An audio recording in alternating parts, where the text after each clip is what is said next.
جس کا ہم پلہ کوئی محلہ نہیں کیسا اللہ جو مدینے میں جب نظر طیبہ روانہ ہوئی ساتھ دل بھی گئی ساتھ جان بھی گئی جب نظر طیبہ روانہ ہوئی ساتھ دل بھی گئی ساتھ جان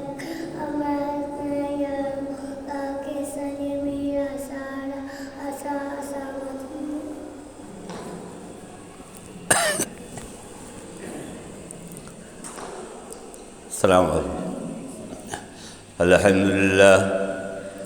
الحمد لله نحمده ونستعينه ونستغفره ونؤمن به ونتوكل عليه ونعوذ بالله من شرور أنفسنا ومن سيئات أعمالنا من يهده الله فلا مضل له ومن يضلل فلا هادي له ونشهد أن لا إله إلا الله وحده لا شريك له ونشهد أن سيدنا ونبينا ومولانا محمدا عبده ورسوله صلى الله تعالى على خير خلقه محمد وآله وأصحابه أجمعين. أما بعد فقد قال النبي صلى الله تعالى عليه وسلم إذا انتصف شعبان فلا تصوموا أو كما قال صلى الله عليه وسلم. بزرگان محترم اور برادران عزیز، آج 15 شعبان المعظم ہے اور کل کی جو رات تھی وہ شب برات کی رات تھی. 15ویں شعبان المعظم کی رات.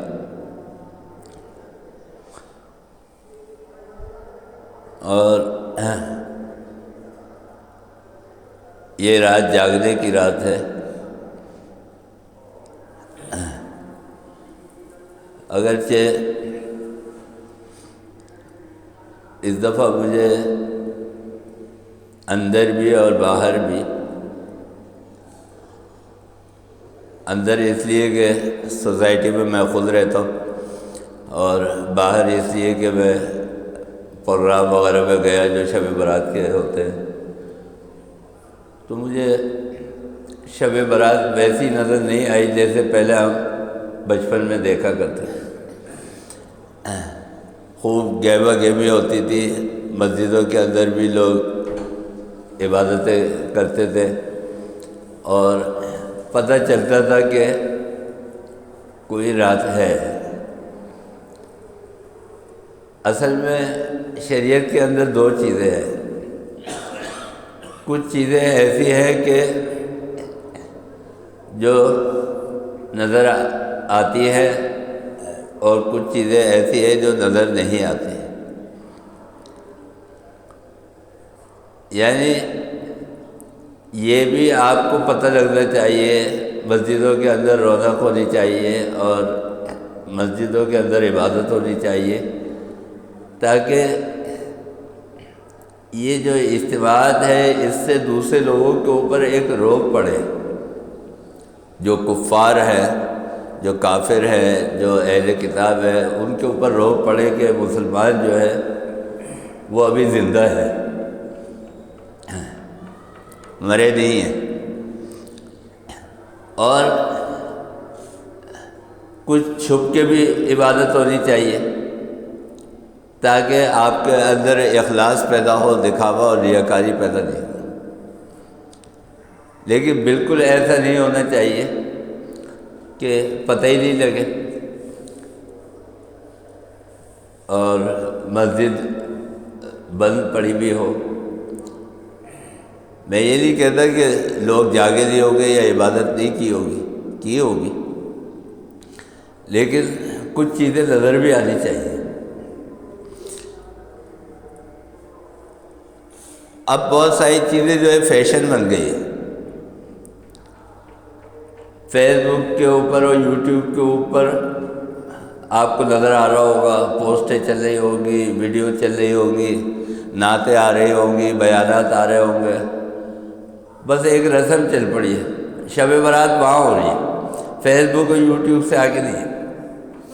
علامہ اقبال نے بڑی اچھی بات کہی تھی، فرمایا کہ رہ گئی رسم ازا روح بلالی نہ رہی، رہ گئی رسم ازا روح بلالی نہ رہی، فلسفہ رہ گیا تلقین غزالی نہ رہی، مسجد مرثیہ خواہ ہے کہ نمازی نہ رہے، یعنی وہ صاحب اوصاف حجازی نہ رہے۔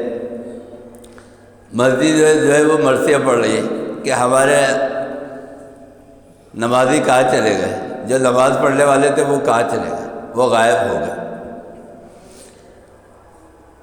تو آج ہر چیز جو ہے ہم نے فیشن اور رسم کے طور پر اپنا لی ہے، بس وہی کر رہے ہیں۔ تو خیر شب برات آئی اور چلی گئی، جن لوگوں نے گھر میں مسجد میں جس جگہ بھی عبادت کی، جتنی دیر بھی کی، تھوڑی دیر کی ہو، آدھا گھنٹہ کی ہو، 1 گھنٹہ کی ہو، عبادت تو عبادت ہے۔ اور عبادت جو ہے وہ نام ہے اللہ اور بندے کے درمیان ربط کا، رابطے کا، انسان کا اللہ کے ساتھ رابطہ ہو جائے اور انسان جو ہے وہ اللہ کے احکامات کے اوپر چلنے والا ہو جائے، بس یہ اصل میں مقصود ہے۔ باقی ہماری کسی عبادت سے، ہمارے نماز سے، ہمارے روزے سے اللہ تعالیٰ کو کوئی فائدہ نہیں ہے۔ شب برات سے اللہ تعالیٰ کو کیا فائدہ ہے؟ کوئی فائدہ نہیں ہے۔ ہاں ہمیں فائدہ ہے، جو لوگ اس کے اندر جاگتے ہیں، عبادت کرتے ہیں، اور جو بیچارے ضعیف العمر لوگ ہوتے ہیں، بوڑھے لوگ ہوتے ہیں، وہ تو کرتے ہی ہیں، کیونکہ ان کے پاس وقت بھی ہوتا ہے اور ان کو یہ فکر بھی ہوتی ہے کہ اب اس حصے میں جو عمر کا ڈھلنے والا حصہ ہے، اس کے اندر جتنی زیادہ سے زیادہ عبادت کر سکتے ہیں وہ کر لیں۔ لیکن اصل عبادت جو ہے، حضور اکرم صلی اللہ علیہ وسلم نے فرمایا کہ یہ جوانی کی عبادت ہے۔ کیوں؟ جوانی کے اندر انسان میں طاقت بھی ہوتی ہے اور اس کے اندر جوش اور جذبہ بھی ہوتا ہے اور اس کے پاس کرنے کے لیے وقت بھی ہوتا ہے۔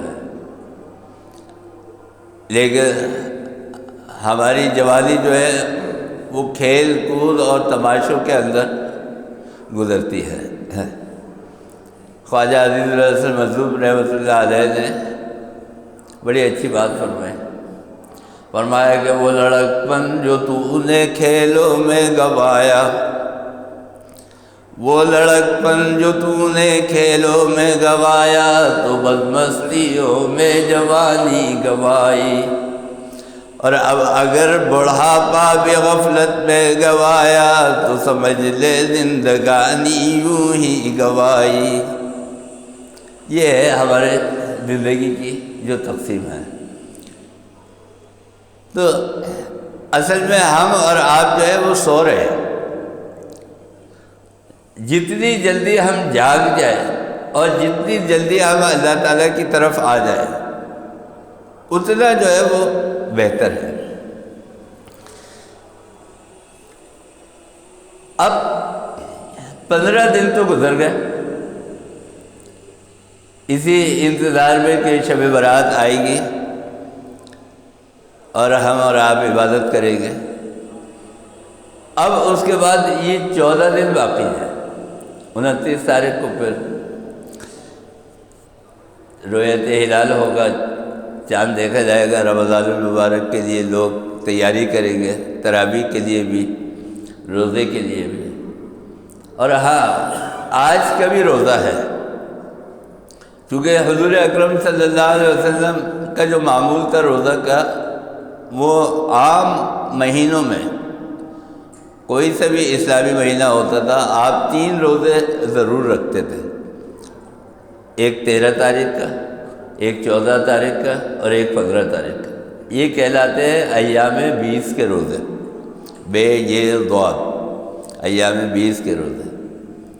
اس سے آپ کو روزے کی اہمیت کا پتہ چلے گا کہ ہر مہینے سرکار دو عالم صلی اللہ علیہ وسلم روزے رکھتے تھے۔ اور ایک اللہ تعالیٰ کا قدرتی نظام ہے جو اللہ تعالیٰ نے جسم کے اندر رکھا ہے۔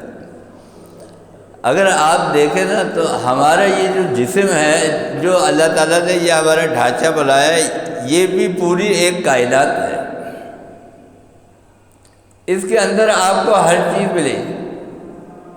ہڈیوں کا اگر آپ ڈھانچہ دیکھیں تو ایسا معلوم ہوگا کہ پہاڑوں کا ایک سلسلہ ہے، جس طرح پہاڑ ہوتے ہیں نا، پہاڑی علاقے، وہاں پر آپ دیکھیں تو بالکل جو ہمارے جسم کی ہڈیوں کے ڈھانچہ ہے، یہ بالکل ایسا ہے جیسے پہاڑی سلسلہ ہے۔ ہمارے جسم کے اندر بہت ساری چیزیں جو ہے آپ کو ملے گی، وہ پانی بہہ رہا ہے، حلق سے پانی جا رہا ہے، ادھر اتر رہا ہے، ادھر اتر رہا ہے، ادھر دریا بہہ رہے، ادھر دریا بہہ رہے، اس نس میں جا رہا ہے، اس نس میں جا رہا ہے، ایک جگہ سے دوسری جگہ، دوسری جگہ سے تیسری جگہ۔ پھر آپ دیکھیں تو گھاس ہمارے جسم کے اندر موجود ہے۔ ہمارے جسم میں بہت ساری جگہوں پہ بال اگے ہوئے، یہ کیا ہے؟ یہ گھاس ہے، سر کے اوپر بال ہے۔ تو پورے جسم کے اندر آپ کو ایک کائنات ملے گی، ایک ڈھانچہ ملے گا۔ یہ اللہ تعالیٰ نے رکھا ہے انسان کے سمجھنے کے لیے۔ تو میں یہ بتا رہا تھا کہ یہ روزہ اللہ تعالیٰ نے جو رکھنے کے لیے ہمیں تعلیم دی ہے، وہ اس لیے دی ہے کہ یہ جو ایک سسٹم چل رہا ہے جسم کا، یہ ایک مشین کی مانند ہے۔ پانی کی موٹر لے لیں، اس کی مثال لے لیں آپ۔ پانی کی موٹر آپ نے چلائی، صبح کو اگر آپ نے مشین کھولی، پانی آ رہا ہے، آپ نے مشین کھول دی، مشین چل رہی ہے۔ اب 1 گھنٹے 1.5 گھنٹے میں اگر مشین بھرتی ہے، وہ پانی بھر رہا ہے، لیکن آپ بھول گئے اور وہ مشین چل رہی ہے۔ اب وہ 3 گھنٹے 4 گھنٹے 5 گھنٹے آپ کی آنکھ لگ گئی، مشین چل رہی ہے۔ یہ مشین کیا ہے؟ اب یہ جل جائے گی، یہ مشین خراب ہو جائے گی۔ کیوں؟ اس لیے کہ ہر چیز کی ایک طاقت ہوتی ہے، ہر چیز کا ایک سسٹم ہوتا ہے، اس سسٹم کے اوپر وہ ساری چیزیں جو ہے وہ چلتی ہیں۔ یہ کائنات اللہ نے جو بنائی ہے، یہ کائنات ایک سسٹم کے اوپر چل رہی ہے۔ حدیث میں آتا ہے، قرآن کریم کے اندر بھی ہے، فرمایا کہ حتی ومن یقال فی الارض اللہ اللہ، یہ روئے زمین اور کائنات کا نظام جو ہے، یہ اللہ کے نام کے اوپر چل رہا ہے۔ ہم اور آپ چلتے ہیں، کسان سمجھتا ہے کہ میں یہ اناج نہ اگاؤں، میں یہ کھیتی باڑی نہ کروں، میں یہ فصل نہ اگاؤں اور لوگوں کو کھانے کے لیے غلہ فراہم نہ کروں، تو یہ دنیا کا نظام جو ہے یہ چل ہی نہیں سکتا۔ جو آڑتی ہے، کاروباری آدمی ہے، وہ یہ سمجھتا ہے کہ یہ غلہ جب تک میں مارکیٹ میں نہ پہنچاؤں، لوگوں کو فراہم نہ کروں، کائنات کا نظام جو ہے وہ چل ہی نہیں سکتا۔ کسان سمجھ رہا ہے کہ یہ کائنات کا نظام جو ہے یہ میرے غلہ اگانے سے چل رہا ہے۔ بزنس مین یہ سمجھتا ہے کہ یہ میری مارکیٹنگ کی وجہ سے ساری دنیا کا نظام جو ہے وہ چل رہا ہے. اور ہمارے یہاں سیاستدان کب پیچھے رہتے ہیں؟ سیاستدان یہ سمجھتے ہیں کہ اگر ہم گورنمنٹ نہ چلائیں، اگر ہم لوگوں کے معاملات نہ چلائیں تو یہ کائنات کا نظام تو میری وجہ سے چل رہا ہے. اور یہ دعویٰ بھی کرتے ہیں کہ بھائی یہ جو کچھ سسٹم ہم چلا رہے ہیں، یہ سسٹم جو ہے ہمارے چلانے سے چل رہا ہے. حالانکہ ایسا کچھ نہیں. اللہ تعالیٰ فرماتا ہے کہ یہ زمین کا اور کائنات کا نظام نہ کسان کے غلہ اگانے سے چل رہا ہے، نہ بزنس مین کی مارکیٹنگ سے چل رہا ہے، نہ سیاستدان کی حکومت چلانے سے چل رہا ہے. یہ اللہ کا نظام جو ہے روئے زمین کے اوپر اللہ کے نام کی وجہ سے چل رہا ہے. جب تک اس روئے زمین کے اوپر اللہ کا نام لیا جا رہا ہے، یہ کائنات جو ہے وہ قائم ہے. آپ دیکھیں اللہ تعالیٰ نے سینکڑوں ہزاروں مثالیں آپ کو موجود. آپ کوئی بھی چیز ہے، کھانا آپ پکائیں، اس کے لیے آپ محنت کریں، بازار سے سودا لے کر آئیں، اس کے بعد آپ مسالے چڑھائیں، اس کے اندر سبزی ڈالیں، گوشت ڈالیں، گھی ڈالیں، تمام اجزاء اس کے اندر جمع کریں، اس کے بعد آپ چولہے کے اوپر پکائیں. 3-4 گھنٹے میں جا کے وہ ہنڈیاں تیار ہوتی ہیں. اب کیا ہے، یہ جو چیزیں تھیں، ان چیزوں کا خیر، یہ جو آپ نے محنت کی ہے نا، ان چیزوں کا خیر اب سامنے آ جائے گا. اب آپ کے اندر اس کو کھانے میں خوشبو بھی نظر آئے گی، اب آپ اس کے اندر کھانے میں آپ کو ذائقہ بھی نظر آئے گا، اور اس کھانے کے اندر آپ کو غذائیت بھی نظر آئے گی، آپ کو پیٹ بھی بھرے گا. اب یہ سالن تیار ہو گیا. اب اس سالن کو آپ چھوڑ دیں، اب آپ اس کو گرم نہیں کریں، اب آپ اس کو ڈھک کے نہ رکھیں، اب آپ اس کی حفاظت نہ کریں. یہ سالن جو ہے یہ آہستہ آہستہ خراب ہونا شروع ہو جائے گا. یہ جو اس کا خیر تھا، یہ اس کی زندگی تھی. اسی طرح ہمارا جو خیر ہے وہ ہمارا ایمان ہے اور ہمارا اسلام ہے. جب تک یہ ہمارے اندر ہے تو ہماری زندگی جو ہے وہ قائم ہے. اور اس کے بعد جب سالن سڑ جائے گا، خراب ہو جائے گا، یہ اس کی کیا ہے؟ موت ہے. دریا کے اندر پانی بہہ رہا ہے، یہ اس کی زندگی ہے. پانی بہہ رہا ہے، بہتا ہوا پانی جو ہے دریا کا، یہ پاک ہے، پاک کرنے کی صلاحیت رکھتا ہے. یہی پانی جب رک جائے، اس کے اندر بدبو پیدا ہوگی، اس کے اندر سڑان پیدا ہوگی. یہ پانی جو ہے اب پاک کرنے کے قابل نہیں رہے گا، اب یہ پاک کرنے کی صلاحیت نہیں رکھتا. کیوں؟ اس لیے کہ پانی کے اندر اس کی موت طاری ہو گئی، زندگی ختم ہو گئی. سالن خراب ہو گیا، سالن کے اوپر موت طاری ہو گئی، اس کی زندگی اس سے ختم ہو گئی. بالکل اسی طریقے سے انسان جو ہے اس کی زندگی اس کا ایمان اور اس کا اسلام ہے، اللہ کا نام ہے. اللہ کا نام ہے تو زندگی ہے. اور اگر انسان سے اللہ کا نام جدا ہو جائے، علیحدہ ہو جائے، تو اس کے اوپر موت طاری ہو جاتی ہے. تو میں یہ بتا رہا تھا کہ ایک ہے زندگی اور ایک ہے موت. جس طرح مشین جو ہے وہ زیادہ چلتے رہے، زیادہ عرصے تک اگر آپ اس کو چلائیں، زیادہ وقت اس کے کھلا رہنے دیں، خراب ہو جائے گی. اسی طرح انسان کے جسم کا جو نظام ہے، یہ بھی ایک، آپ ذرا ڈاکٹر سے پوچھیں، وہ پورے آپ کو ہسٹری بتائیں گے کس طرح معدے کا نظام چل رہا ہے، کس طرح آنتوں کا نظام چل رہا ہے، کس طرح مثانے کا نظام چل رہا ہے.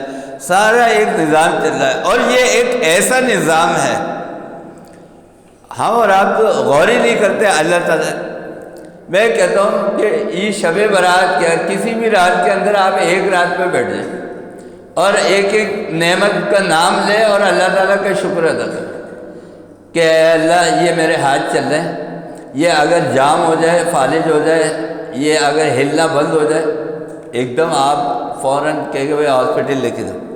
اس کے جو ہے یہ جسم جو ہے یہ کام نہیں کر رہا، آنکھیں خراب ہو جائے، آنکھوں کی روشنی جو ہے وہ جاتی رہے، آپ فوراً ڈاکٹر کے پاس، آپ ایک ایک نعمت گنتے رہے اور گنتے گنتے آپ اللہ کا شکر ادا کرتے رہے، یقین والے فجر ہو جائے گی آپ نعمتوں کا شکر ادا نہیں کر سکتے۔ فرمایا کہ وَإِن تَعُدُّوا نِعْمَتَ اللَّهِ لَا تُحْصُوهَا، میری نعمتوں کو اگر تم شمار کرنا چاہو تو شمار نہیں کر سکتے، اتنی چیزیں ہیں۔ ایک چیز بھی ہے جسم کے اندر، ایک ایک چیز آپ کی ایسی ہے کہ اگر وہ نکال دے آپ کے جسم کا نظام جو ہے وہ خراب ہو جائے گا۔ بس اسی طرح اللہ تعالیٰ نے معدے کا نظام رکھا ہے، یہ مشین چل رہی ہے۔ صبح آپ نے ناشتہ کیا، اب آپ کو کہا کہ کام پہ نکل جاؤ، ہم جو ہے ہم تو سوتے رہتے ہیں، فجر پڑھی سو گئے، فجر سے پہلے سو گئے، لیکن اللہ تعالیٰ فرماتے ہیں سورہ نبأ میں وَجَعَلْنَا النَّهَارَ مَعَاشًا، جب دن ہو جائے، حضور اکرم صلی اللہ علیہ وسلم کی اس پہ متعدد احادیث موجود ہیں کہ فجر کے بعد لیٹو نہیں، فجر کے بعد سو نہیں، یہ نحوست ہے، اس سے رزق جو ہے اٹھ جاتا ہے۔ باہر لکھ لو وَجَعَلْنَا النَّهَارَ مَعَاشًا، اب اپنے معاش کے لیے لکھ لو، باہر لکھ لو۔ لیکن ہمارے یہاں تو ہر چیز کا سسٹم جو ہے وہ خراب ہوگا۔ وَجَعَلْنَا اللَّيْلَ لِبَاسًا، اور جب رات ہو جائے، غروب آفتاب ہو جائے، عشاء کی نماز پڑھ لو، اس کے بعد حضور اکرم صلی اللہ علیہ وسلم نے فرمایا اب لیٹ جاؤ۔ اب کوئی ایسا اگر ضروری کام ہے، ایمرجنسی ہے تو آپ کریں، ورنہ غیر ضروری طور پر آپ جاگے نہیں۔ میں بتا رہا ہوں یہ سارا نظام ہے۔ جو لوگ جاگتے ہیں رات کو، ہم نے دیکھا ہے بہت سارے لوگوں کو، خاص طور پہ بڑے گھر والوں میں ایسا ہوتا ہے کہ وہ جوانی میں تو خوب گھوم رہے پھر رہے، راتوں کو جاگ رہے، گیدرنگ ہو رہی ہے، اس کے بعد جب بڑھاپا آتا ہے نا، اب ان کو ایک عادت پڑ گئی، اب ان کو جاگنے کی ایک عادت پڑ گئی۔ اب ڈاکٹر سے کہہ رہے ڈاکٹر صاحب گولی لکھ دیجیے، نیند نہیں آتی۔ اور بھائی نیند کہاں سے آئی؟ تم نے اللہ کے دیے ہوئے نظام اور سسٹم کو تو خراب کر دیا۔ اللہ تعالیٰ نے تمہیں رات سونے کے لیے دی تھی، تم نے 60 سال تم نے اس میں سے 30 سال 40 سال تم نے جاگ کے گزارے، رات کو گھوم رہے پھر رہے، گیدرنگ کر رہے، کھا رہے پی رہے، فوڈ انڈسٹریز جا رہے، ایک تماشا بنا ہوا۔ آپ دیکھیں رات کے 2 بجے بھی آپ نکل جائیں، آپ کو دکانیں کھلی ہوئی مل جائیں، لوگ اس کے اندر بیٹھے ہوئے مل جائیں۔ اور میرے خیال میں یہ کوئٹہ ہوٹل جو ہے، کوئٹہ چائے کا ہوٹل، یہ تو پورے 24 گھنٹے چلتا ہے، آپ کہیں بھی چلے جائیں یہ آپ کو کھلا ہوا ملے۔ میں کیا بتا رہا ہوں؟ میں یہ بتا رہا ہوں اللہ تعالیٰ نے جو آپ کی ایک مشینری رکھی ہے، اس مشینری کا ایک نظام رکھا تھا کہ آپ صبح کو ناشتہ کریں، اس کے بعد چلے پھریں، وہ آپ کا ناشتہ ہضم ہوگا، وہ آپ کے معدے میں جائے گا، ہاتھوں میں جائے گا، وہ ایک سسٹم سے گزرے گا۔ اس کے بعد جب معدہ خالی ہوا، پھر آپ کو کہا کہ اب دوپہر کو جو ہے، جب میں 40 دن کے لیے گیا تبلیغ کے اوپر، تو وہاں تو نظام ہی الگ ہوتا ہے، وہاں 12 بجے بھائی دسترخوان لگ جاتا ہے، دوپہر کو بھائی آ جائے، کھانا تیار۔ 10 بجے کے بعد سے وہ تھوڑا بہت جو دن میں گشت ہوتا ہے وہ گشت کیا، اس کے بعد وہ کھانا وانا پکایا، اس کے بعد کہا کہ بھائی دسترخوان لگ گیا، 12 بجے دسترخوان لگ گیا، اور 1 بجے تک فارغ ہو گئے، اور 1 بجے پھر ظہر کی جو ہے وہ تیاری شروع۔ تو یہ ہے کھانے کا اصل وقت۔ اب آپ نے کھانا کھایا، اب اس کے بعد پھر آپ تھوڑا سا قیلولہ کر لیں، یا پھر آپ اپنے روزگار کے لیے، معاش کے لیے، جو بھی کام آپ کو نپٹانے زندگی کے، اس کے لیے جو ہے وہ کر لیں۔ اس کے بعد پھر وہ کھانا ہضم ہو گیا، پھر رات کو آپ کو کہا کہ بھائی اب مغرب کے بعد جب عشاء سے پہلے اب آپ کھانا کھائیں، اور عشاء کے بعد پھر تاکہ معدے کو تھوڑا سا اور ٹائم مل جائے سونے سے پہلے، اس کے بعد وہ کھانا تھوڑا نیچے جائے، تھوڑا سا آپ عشاء کی نماز پڑھیں گے تو کھانا اوپر نیچے ہوگا، وہ اپنے پروسیس سے گزرے گا۔ پھر اس کے بعد واک بھی کرنی چاہیے۔ اب تو ڈاکٹر کہتے ہیں کہ واک کرو تو واک کرتے ہیں، لیکن اگر ہمیں اپنا خود خیال ہوتا تو خود کرتے ہیں، جو سنت کے طریقے اس کے مطابق چلتے تو خود بخود وہ سارے پروسیس سے آدمی گزرتا۔ تو لہٰذا اب عشاء کے بعد وہ ایک پروسیس سے گزرا۔ یہ ہے جسم کا جو اللہ تعالیٰ نے نظام بنایا ہوا۔ لیکن ہمارا کیا ہے، اول تو اٹھتے ہی 12-1 بجے، اس کے بعد پھر ناشتہ ہوا، یا 2 بجے 3 بجے ناشتہ ہوا، پھر اس کے بعد تھوڑی دیر آپ نے کام وام کیا، پھر اس کے بعد پھر کچھ کھا لیا، باہر سے کچھ کھا لیا، ایک کے بعد ایک چیز۔ شام کو ناشتے میں کچھ کھا لیا، سموسے کھا لیے، چپس کھا لیے، بسکٹ کھا لیے، اس کے بعد کچھ نہ کچھ چل رہا ہے، ایک کے بعد ایک چیز جو ہے چل رہی ہے۔ اور جو فارغ آدمی ہوتی ہے اس کا تو کوئی کام ہے ہی نہیں، وہ تو ہر وقت باورچی خانے میں جا کے دیکھتا ہے کہ بھئی کیا کچھ رکھا ہے یا نہیں رکھا۔ میں یہ بتا رہا ہوں، یہ روزے کی عبادت جو اللہ تعالیٰ نے آپ کو دی ہے، یہ اس لیے دی ہے کہ آپ کا جو ایک سسٹم پورے سال میں خراب ہو جاتا ہے۔ حضور صلی اللہ علیہ وسلم کبھی زندگی کے اندر، جس طرح ہمارے یہاں بیماری ہے نا گردے کی اور دل کی اور مختلف بیماری ہے، شوگر کی، کبھی آپ صلی اللہ علیہ وسلم ایسی بیماریوں کا شکار نہیں ہوئے۔ کیوں؟ جو آدمی مہینے میں 3 دن روزہ رکھ رہا ہے، ایام 20 کے روزے، 13، 14، 15، وہ کیسے بیمار ہو؟ اس کا معدہ کیسے خراب ہو؟ ایک مرتبہ ایک حکیم آیا مدینے میں، حضور اکرم صلی اللہ علیہ وسلم سے کہا کہ میں یہاں پہ کلینک کھولنا چاہتا ہوں۔ آپ صلی اللہ علیہ وسلم نے کہا کہ کھول لو۔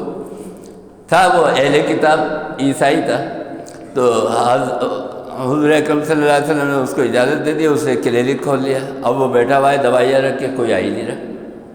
اب بہت دن ہو گئے، اس نے حضور اکرم صلی اللہ علیہ وسلم سے کہا کہ ایسا لگتا ہے کہ آپ کے مسلمان جو ہے وہ، چونکہ میں غیر مذہب کا ہوں، اہل کتاب میں سے ہوں، مسلمان نہیں ہوں، تو شاید اس وجہ سے میرے کلینک پہ نہیں آتے، مجھ سے دوائی نہیں لے رہے، مجھے دکھانے نہیں آ رہے۔ حضور اکرم صلی اللہ علیہ وسلم نے فرمایا کہ نہیں، یہ بات نہیں ہے۔ بات یہ کہ ہمارے یہاں شریعت نے ایسا ہم کو سسٹم اور ایسا نظام دیا ہے، سونے کا، جاگنے کا، اٹھنے کا، بیٹھنے کا، کھانے کا، پینے کا، ایسا نظام دیا ہے کہ ہمارے یہاں کوئی بیماری نہیں ہوتی۔ تو مدینے کے اندر بیماری نہیں ملے اس کو، وہ آپ نے کلینک لپیٹ کے چلا گیا۔ میں یہ بتا رہا ہوں، یہ ہے یہ چیز۔ ہم اور آپ جو مشینری ہے، جو اللہ تعالیٰ کا سسٹم ہے، اس کو چونکہ خراب کر دیتے ہیں، ہر وقت کھانا پینا، تو اللہ تعالیٰ نے روزے کی عبادت دی کہ جو اب اپنا سسٹم جو ہے وہ صحیح کرو۔ پہلے آپ کو مہینے میں دیا، مہینے میں آپ نے روزے نہیں رکھے، پھر کچھ مہینے ایسے آتے ہیں اس کے اندر فضیلت والے روزے ہوتے، چلو وہ رکھ لو، وہ نہیں رکھے، پھر چلو رمضان میں تو رکھ لو۔ اب پورے سال کا بگڑا ہوا سسٹم جو ہے یہ صحیح کرو۔ میں یہ بتا رہا ہوں، اس کے اندر صحت کے بھی فائدے ہیں، یعنی روحانی فائدہ تو ہے، ثواب اور اجر تو ہے آپ کو، اس کے علاوہ جو آپ کے جسمانی، اب آپ دیکھیے تو صحیح، میں کہہ رہا تھا نا، آپ اللہ کا کتنا شکر ادا کریں گے، فجر ہو جائے گی آپ شکر ادا نہیں کریں۔ اللہ تعالیٰ کو ہماری صحت کا بھی خیال ہے، ہمیں نہیں ہے، ہم دیر سے اٹھ رہے، دیر سے سو رہے، لیکن اللہ تعالیٰ کو ہمارے جسم کا بھی خیال ہے۔ اللہ تعالیٰ ہمارے جسم کا خیال رکھنے کے لیے ہمیں ایسا دیا۔ اب رمضان المبارک آئیں گے، آپ کے سامنے سارے دسترخوان سجے ہوں گے، دکانیں بھی بہت ساری کھلی بھی ہوگی، لیکن کیا ہے، آپ کھانا نہیں کھائیں گے۔ یہ کیا ہے؟ اللہ تعالیٰ نے آپ کو روک دیا۔ کیوں؟ اب یہ آپ کی فزیکلی جو ہے ٹریٹمنٹ ہو رہی ہے، آپ کا جسمانی نظام صحیح ہو رہا ہے، تو اس لیے روزے کی عبادت ہے۔ اور حضور اکرم صلی اللہ علیہ وسلم کو میں نے بتایا کہ کثرت سے روزے رکھتے تھے، خاص طور پہ شعبان کے مہینے میں۔ اور اولیاء اللہ کا بھی یہ معمول ہے، ابھی بھی جو لوگ نیک صحبت کے اندر بیٹھتے ہیں، اچھے لوگوں کی صحبت کے اندر بیٹھتے ہیں، آج بھی ان کا معمول ہے کہ وہ نفلی روزے رکھتے ہیں اور نفلی نماز بھی پڑھتے ہیں، نوافل بھی ادا کرتے ہیں۔ تو جن لوگوں کا یہ معمول ہوتا ہے کہ وہ مہینے میں 3 روزے رکھتے ہیں، یا جو فضیلت والے ایونٹ آتے ہیں، مواقع آتے ہیں، اس کے اندر روزے رکھتے ہیں، یا جس طرح اولیاء اللہ شعبان کے مہینے میں روزے رکھتے ہیں کثرت کے ساتھ، چونکہ سنت ہے سرکار دو عالم صلی اللہ علیہ وسلم، ان کے لیے یہ حدیث ہے جو میں نے تلاوت کی۔ اسی کے لیے میں یہ سارا پس منظر بیان کر رہا ہوں۔ اذن تصف شعبان، حضور اکرم صلی اللہ علیہ وسلم نے فرمایا کہ جب شعبان کا مہینہ آدھا ہو جائے، فلا تصوموا، اب روزے رکھتے چھوڑ دو۔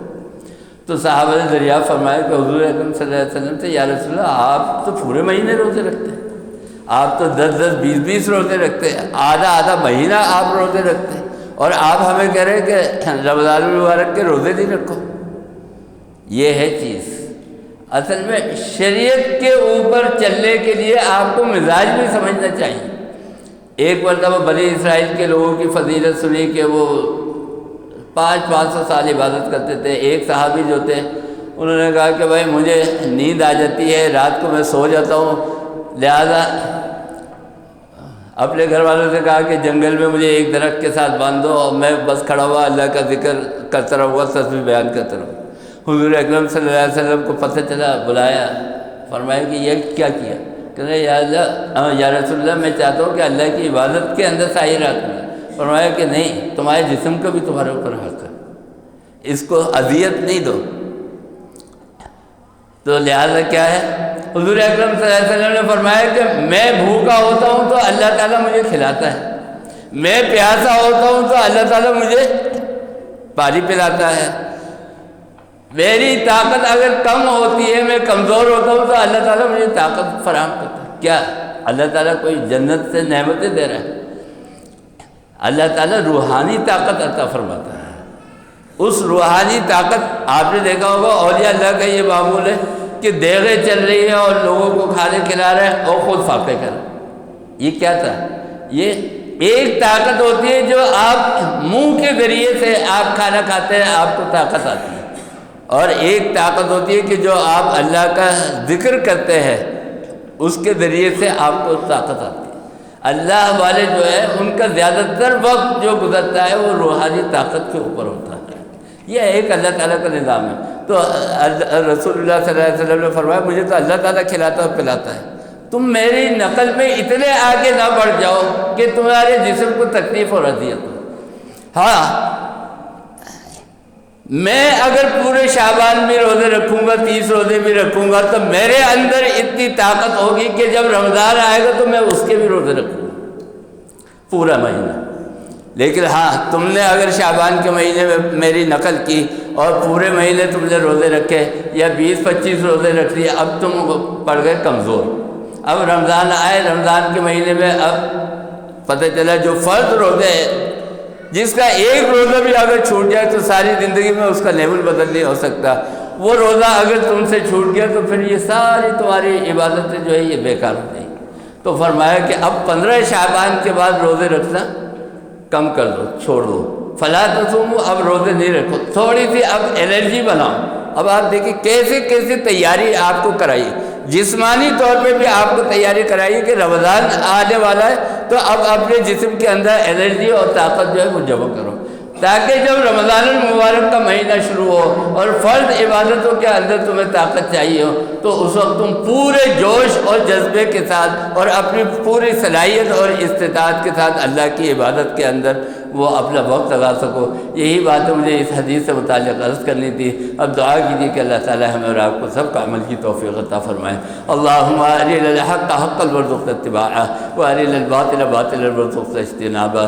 اے اللہ کل رات شب برات میں جن لوگوں نے جہاں بھی عبادت کی، گھروں میں مسجدوں میں، اللہ تعالیٰ سب کی عبادتوں کو قبول فرما.